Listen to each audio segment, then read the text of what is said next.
మహేందర్ రెడ్డిని TGPSC chairman చేసి పరీక్షలు నిర్వహించి రకరకాల పేపర్ లీకులు కూడా జరిగినాయి. దాంట్లో నో డౌట్ ఒకే సెంటర్లో రావడం, ఆ కోర్టు చెప్పింది కదా అని అంటే కరెక్ట్గా 2-3 రోజుల కింద, ఈ తీర్పు కంటే 2-3 రోజుల కింద ముఖ్యమంత్రి రేవంత్ రెడ్డి చీఫ్ జస్టిస్ గారిని కలిసిన తర్వాత 2-3 రోజుల తర్వాత రిజల్ట్ వచ్చింది.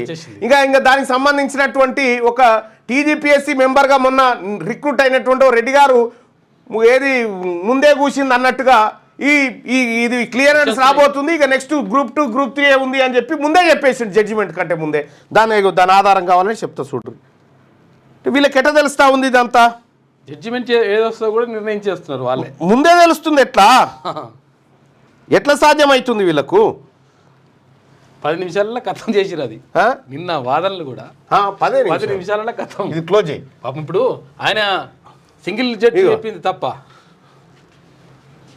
ఇగోయినా ఎల్ వెంకట్రామరెడ్డి చెప్తా ఉండు, TGPSC speed up group 2 and group 3 recruitment process, waiting for high court division bench order on group 1 exam to release final list of selected candidates for group 1 and group 2. TGPSC today release notification for ఇగో చూసిరా ఎప్పుడు September 21 తారీఖు రోజే, September 21 తారీఖు రోజే TGPSC today released notification for group 2 certificate verification for existing.